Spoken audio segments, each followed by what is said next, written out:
I'm your Wood-Mizer representative. It's going to show you how the LT15 power feed works. The components in here are your forward reverse drum switch, your motor driver module. You have your off-on switch on the front, your feed rate switch, power indicator light. The power comes into our motor driver module on these two bolts here.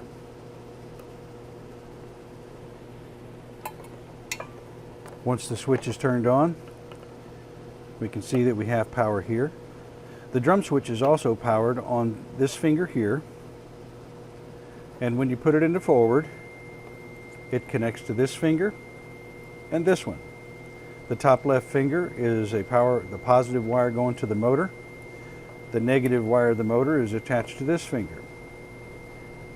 With the feed rate turned down to 0, these two fingers here will also show that 12 volts because we're not giving the motor ground in forward just yet.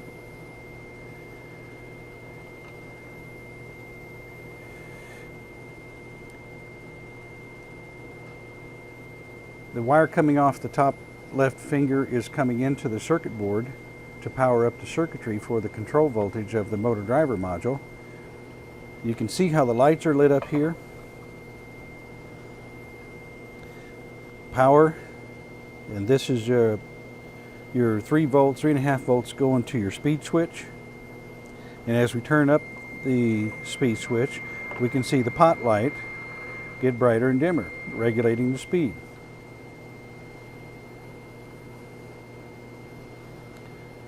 The 3 wires of the potentiometer, which are typically brown, red, and violet. Some people may call this purple. But if we were to test these wires, we would see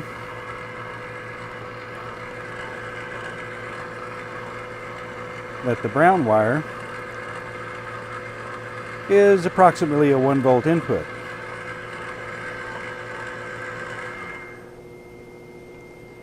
The white with the purple stripe coming off the board going into the purple wire or violet wire, we can see that it has,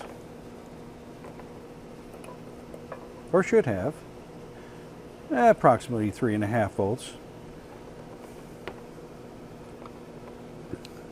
This gives us our high speed. The 3.5 is high speed. The 1 volt is stop. As these two voltages go into the speed switch, then the red wire is the output going back to the board, the motor driver module, to tell it how fast you want to go. Testing the output of the speed switch, the potentiometer, to see what it's sending back to us. Turn it all the way down,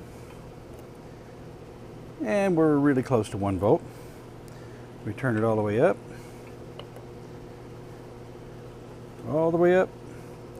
We're getting up there over 3 volts. I think our battery's a little bit weak right now.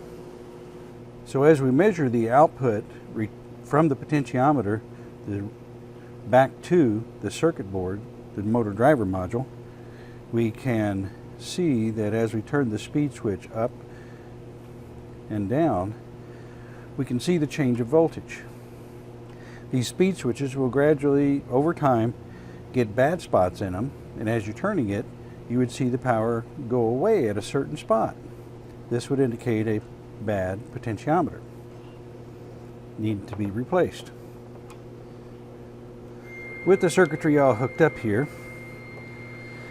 and the forward reverse switch here, on this 15, it's like the same on an LT40 and many other machines we have. But these finger contacts can actually get worn down over time. This is why we recommend wiping them off with a rag, smoothing them down with fine sandpaper, and then re-greasing them so that they minimize the wear.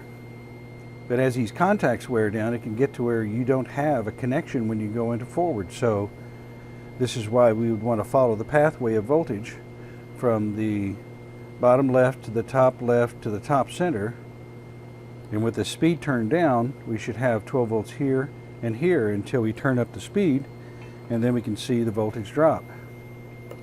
Right now, with it turned all the way down, we're at 12.15. We turn it all the way up, and we can see that voltage has dropped down to below 1 volt, because now these two are becoming more and more of a ground connection that's regulated by the motor driver module. These lights, kind of hard to see, but this is your potentiometer input, and this is the output. It should vary with it as you regulate that speed. Sometimes you can get a little glow to it because it's next to the other lights. But that'll be a confirmation that the input and output of the motor driver module is occurring.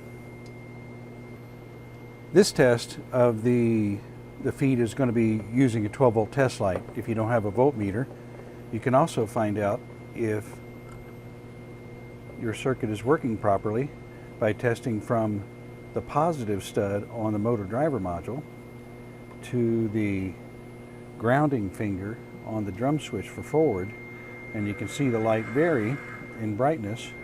This is helpful to use if you don't have a voltmeter that will measure this variation of voltage.